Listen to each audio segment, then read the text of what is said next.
We begin this hour tracking what could be one of the strongest storms to ever hit Canada. We've got team coverage across several provinces in Atlantic Canada following Hurricane Fiona as it hurtles towards the Maritimes. As much as 200 millimeters of rain is forecast to fall this weekend. This storm is going to hit us, folks. It's going to hit us in the face. And so we have to be ready. Fiona is projected to be a significant and historical weather event for Nova Scotia. In Nova Scotia, there could be widespread power outages, and people should have enough food and supplies for at least 24 hours. So let's go to Halifax now. That's where we find CTV's Crystal Garrett standing by. Crystal, good morning. What's the latest? Well, the latest is that we are expecting Hurricane Fiona to make landfall tomorrow between 6 a.m. and 10 a.m. on Guysborough County. And in advance of that, behind me, the rain is starting to pick up, the winds are starting to pick up, and by about 10, 11 o'clock tonight, the presence of the hurricane will be undeniable as it makes direct landfall with us as a Category 2, a strong Category 2 storm. So everyone is preparing. We have Hurricane Juan and Hurricane Dorian. Hurricane Juan actually hit the same week 19 years ago and caused widespread damage and weeks of power outages for many. Hurricane Dorian in 2019 hit us hard. Many lost power. Personally, a tree knocked our power lines off our house and we were without power for a week. So with these storms in everyone's close memory, we have been out preparing for these storms, and the store shelves are essentially bare as people are preparing to hunker down for at least a couple of days because this storm power outages are not possible. They are probable, Marcia. So tell us more about what people are doing to get ready. You mentioned that they were stockpiling some supplies. Tell us more.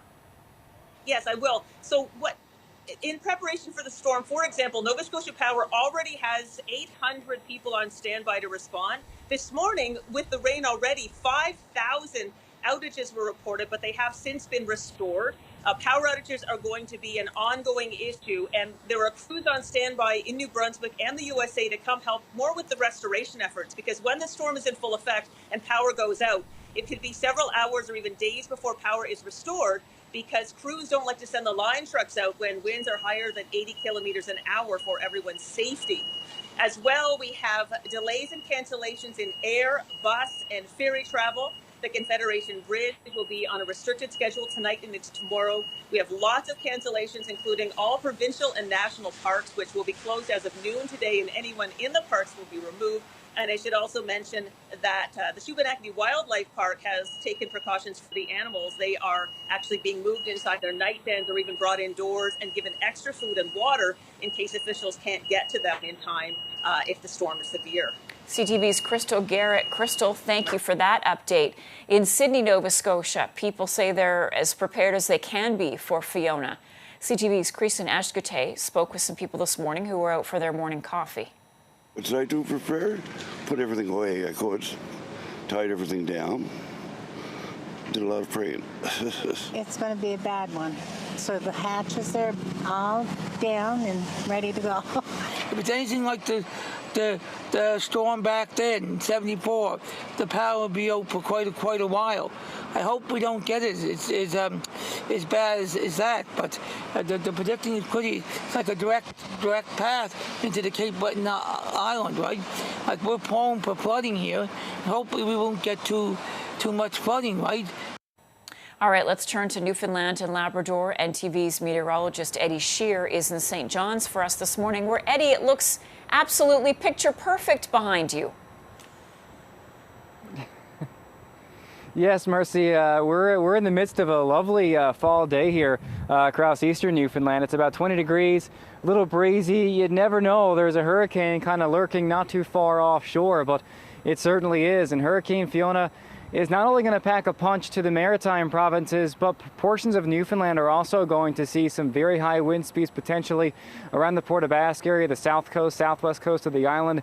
Winds gusting over 120, perhaps as high as 150 or 160 kilometers per hour at times late tonight and early tomorrow morning. In combination with that, we're expecting some heavy rainfall for the western part of the island, perhaps over 100 millimeters in some areas. And if that wasn't enough, extremely large waves are going to be found offshore, so the entire southern facing shoreline of Newfoundland under a storm surge warning, with the most extreme surge predicted to be around the Port aux Basques area which is in the southwest corner of Newfoundland. Potentially a record-breaking storm surge there. So in the storm surge warning from Environment and Climate Change Canada, they are asking folks, if you're in an area prone to coastal flooding, to think about moving to higher ground. And now is the kind of time to start to think about getting prepared for that. Yes, or people, you know, stocking up on food and supplies? I think so. So basically, you know, Newfoundland's not going to take, you know, quite as hard of a hit as the maritime provinces are, but portions of western Newfoundland are going to see, you know, winds gusting close to 100 to 120 kilometers per hour over a pretty wide swath. There are some leafy trees out there, so I do suspect we're going to be seeing several thousand people without power come tomorrow morning or even tomorrow afternoon. And that may last a couple of days. Hopefully it doesn't, but my fear is it lasts a couple of days. So folks out there are being told to be ready to be without power for a couple of days. About 72 hours, I think local officials are saying to folks who are going to be in the area that's hardest hit by Fiona here in Newfoundland and Labrador. Eddie Shear, you take it easy. Thanks so much. And in PEI, officials are worried about a massive storm surge, especially along the island's north shore. With more, let's bring in Tanya Mullally, PEI Emergency Measures Organization Director. Tanya, good morning. Glad you could be with us. So I know that you were attending a briefing. What's the latest? We had a briefing with Canadian Hurricane Center just this morning, and certainly storm surge is going to be a pretty major impact to PEI over the next 24 hours, 36 hours, of which we have no historical records to compare to. So we're preparing for the worst for sure. For the worst. So how do you prepare for the worst? I guess we have to pull out our plans that we've been working on and trying to refine over the last several years. We've been reaching to all our municipalities, making sure they're well prepared and ready to respond to support their residents. Businesses, organizations, our Emergency Operations Center here is activated with a room full of people diligently working together to ensure that we have all those plans in place. What's your advice to people right now?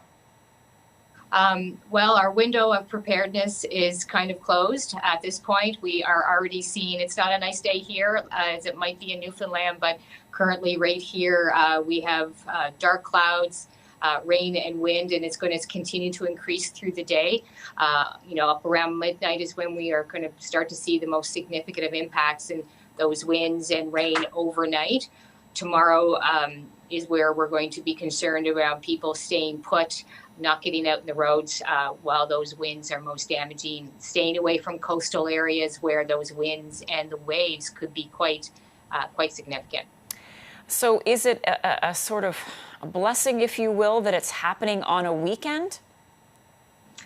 I don't know. I don't know if it would be any better during the day. We have an overnight, there's a whole bunch of things. If it was during the day, people are more out. Overnight, people are home, but then are probably going to be asleep and harder to react. So I don't think there's ever a good time to have a storm of this historic nature make landfall into our backyard. Tanya, thanks so much. Tanya Mullally is the PEI Emergency Measures Organization Director.